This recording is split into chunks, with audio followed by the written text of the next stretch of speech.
Hi, my name is Ed Gerber. I'm the Executive Director of Lestonnac Free Clinic, and I started here in 1993 as an accountant and slowly worked my way up until 2004 when I took over as the Executive Director. So Lestonnac Free Clinic serves the uninsured of Orange County, San Bernardino, Riverside, and San Diego County. All the stuff going on with healthcare, a lot of people get left behind. For whatever reason a person finds himself in that position, we are here to help. I actually started at the clinic in 1993, not as an employee, but as a patient.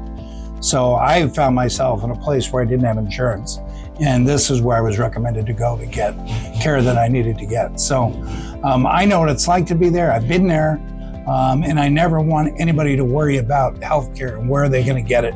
When you hear of free clinics, free clinics are there, and they exist for that purpose of helping people that have nowhere else to turn. We're actually the safety net of the safety net. But our target population is the uninsured individual. And in doing so, we recruit doctors to volunteer their time. Now we have 300 doctors that volunteer. So a lot of times doctors forget during the course of their career the reason they became doctors and why medicine when they were in school was so important to them. It's my job as the executive director, and my team's job is to help doctors realize they still can make a difference and they can still have a good effect on individuals and not be jaded by all the insurance company stuff that goes on. So our doctors come here, they're not, people think they're old retired doctors. That's not the case. We have one of the top surgeons in Orange County who will be the director of our new surgery center, Dr. Chin. But the patients that come here are not getting a secondhand doctor or a doctor that's not able to do what they're doing. They're getting doctors that in a lot of cases are the top of their field. We have from oral surgeons to regular surgeons, GI doctors, urologists. We actually have 2 epileptologists that volunteer at the clinic to help our patients. So we try to make the clinic a one-stop shop, so to speak, for them to be able to come and get all the care that they need. So one of the things that we realized as we started to get specialists, that we could only go so far. So we could get the specialist, for example, a GI doctor or a urologist to start seeing a patient, but we were limited. We couldn't do an endoscopy. We couldn't do a colonoscopy. We didn't have the ability to do sedation. So we wanted to get the patients that are uninsured to get the same standard of care that any other person should get.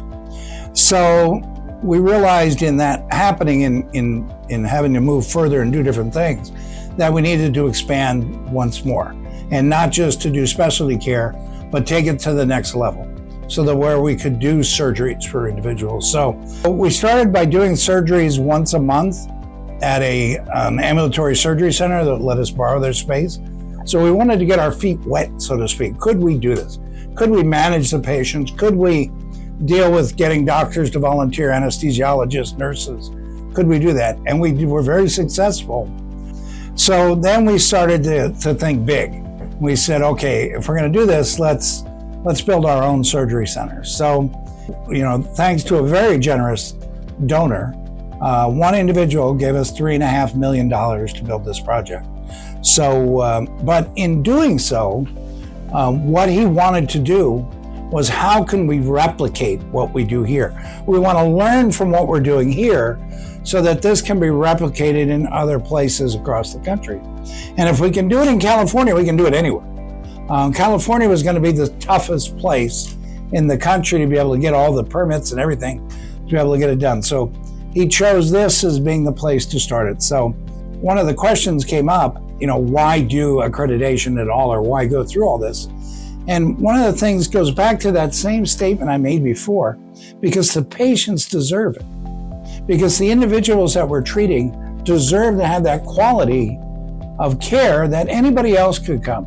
One of the things I insist on when patients come into the clinic, that they are treated with the same dignity and respect as that patient that has, great health insurance, that they shouldn't be treated any less or degraded because they have no insurance. And our hopes is that we catch things earlier for these uninsured patients. Because if we can catch a prostate cancer early on, we can save a life and save the system a fortune in dollars because we caught it early. So screening is important, but doing these surgeries change people's lives. And I mean, that's the other reason why we're doing it, because the number one reason is it's the right thing to do.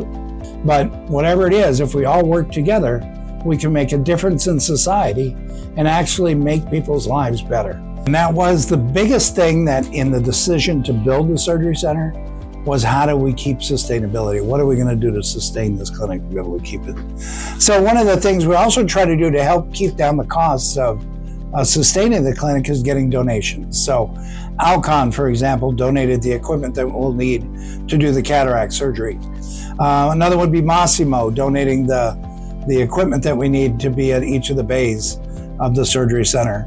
MSI is going to generously donate the flooring that we need in the surgery center if we ask them to. So a lot of individuals helping us keep the cost down. But then on top of that is we're trying to build a fund, an endowment fund, that would pay us at least half of what we need financially to be able to be endowed to us on a monthly basis or a yearly basis. So we anticipate we need about $3 or $4 million into an endowment account that would pay out through its interest. So not touching the principal, just living off the interest, to be able to at least pay for the head nurse and the quality and some of the other stuff. And then we'll reach out to other foundations and donors to help sustain the clinic for the supplies and the equipment that we need. The costs are much minimal for us because our doctors, now we have 300 doctors, over 30 different specialties, I think 25 to 30 different specialties, and about 45 specialists. But again, as it relates to keeping the cost down, all these great doctors I'm talking about don't cost me anything. They all do it because they are acta non verba. They're by their actions, they're showing us that they want to make a difference in society.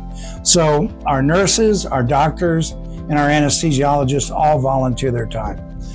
To make this work, we have to rely on volunteerism, on donations, both financial and in-kind, and a spirit of willingness to try to do what's best for society. And I think this is going to be a great model for others to take up and follow through with.